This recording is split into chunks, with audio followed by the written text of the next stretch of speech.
People Who Love Peepholes is the second episode of season 9 of 2.5 Men. This is directed by James Widdoes, and as always, there will be spoilers from now as I go through the episode chronologically and share some thoughts. It's a great episode, and what I'm finding, granted we're only 2 episodes into season 9, but I'm finding that maybe my memory of this season isn't as good as what I thought it might have been, which is great, because it means a lot of the jokes I don't remember, so it's like watching them for the first time. And that's certainly the case with this episode. I couldn't remember much about it. Some of it came back to me as I was watching it, but certainly there were bits that I couldn't remember, and I'm rather excited about that. The episode starts with a brief recap from the previous episode, and then Walden is in the kitchen with Berta, and he asks her to stay as a live-in housekeeper, which I thought was a really fabulous idea, and a good reason as well to explain her presence. I'm really glad that they didn't get rid of the character, because I think she's amazing. Conchata Ferrell brings something incredible to the show, and yet, logically, Charlie had employed her. They could have let the character go and it would have made sense, but I'm really glad that Walden wants to keep her, and I think it makes perfect sense with the character, because as we learned in the first episode, Walden really cannot take care of himself. He really does need Berta. So, absolutely fabulous decision.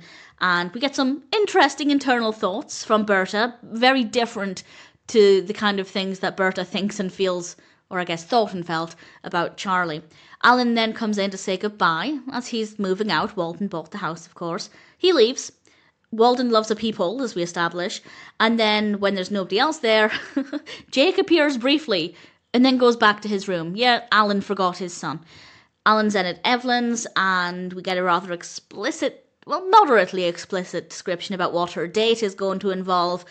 Alan tries to act unfazed, but needless to say, it's very clear that he doesn't want to be living with Evelyn. Not just because it's Evelyn, but because he just left the beach house. It's not where he wants to be at his age, at his stage in life. There's absolutely no shame in it, of course, but certainly Alan isn't exactly feeling great. We then cut back to Walden. He's on the phone with his wife. We get to find out some basic information about their relationship, and basically he's asking her things he needs to buy from the store because he's never bought his own things. He's clearly very juvenile. And Alan back at, I was going to say his house, Evelyn's, not really sure what we can call it at the moment. I guess back at Evelyn's, Alan overhears Evelyn on her date, and then Walden arrives with some books that Alan left, and then Walden asks if Alan wants to go out, and it's not something Alan is ever really asked, ever. Occasionally he's dragged along by Charlie when Charlie needs somebody, but Walden just wanted to hang, and they're in the car, and it's a very nice car, and we learn a bit more about Walden's relationship as he's talking about his wife, and clearly his emotions are intensifying, and as that happens, the car drives faster and faster. Well, Walden's driving the car. Walden drives faster and faster, and yeah, I'm with Alan. I have a lot of car anxiety. I would be absolutely terrified in that scenario. And then they arrive at Walden's former house, the house of his wife, and she won't let them in. So they climb over the gate. She threatens to turn the gate on. She does. It buzzes. It's clearly an electric gate.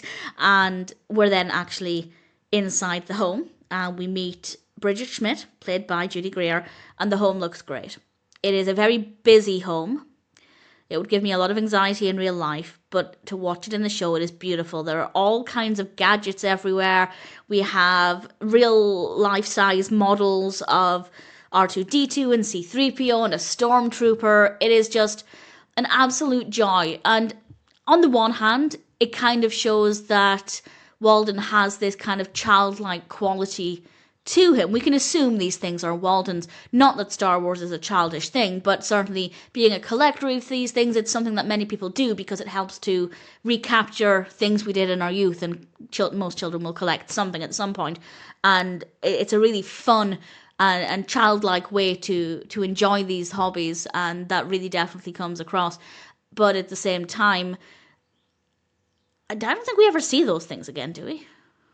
I could be wrong, as I said, my memory is not the greatest, but if we don't see those things again, I'd love to know what happened to them. Maybe they were the ex-wives, who knows, but certainly great environment, really good fun, definitely helps to show that Walden has this kind of childlike quality of wanting to collect things and enjoys his gadgets and toys, and I love it. I really love that side of him, but I kind of just wish he was a bit more responsible as well. There's a balance to be had. Most people can be an adult while enjoying their toys and gadgets, whereas with Walden, That clearly hasn't been the case. We then cut to Alan and Walden naked on the deck. Apparently they got drunk, and then the camera, after maybe a minute, pans to Berta, and she is snoozing under a blanket, and it's a rather delightful scene. And then later on, a character called Penelope arrives, played by Stephany Jacobsen. She's looking for Charlie, learns that he's dead, and then she meets Walden, and suddenly she's no longer concerned that Charlie died. And then Bridget arrives, Walden's wife, ex-wife, and obviously Walden's in the kitchen with Penelope, so Alan has to pretend, well, I say has to, Alan chose to pretend that Penelope is his girlfriend so that Walden has a chance to maybe reconnect with his wife in the moment, rather than thinking he's just moved on to somebody else. And after Alan does that, Walden sees Alan out because he's pretending that he's seeing his guest out, which he is, but he was doing it for show to make it look like he was doing a very grown-up thing.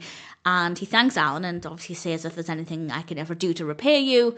And Alan, being Alan, seizes the opportunity and, well, he's moved back into the house just for a short period of time, just until he gets back on his feet, as was the case back in season 1.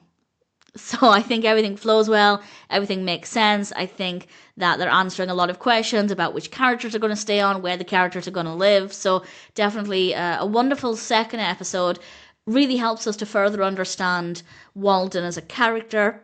It still does feel strange without Charlie, but Walden is a brilliant character. So looking forward to rewatching the rest of season 9. Looking forward to finding out what I've forgotten. And for now, I think it's safe to say that People Who Love Peepholes is a really fun episode of 2.5 Men.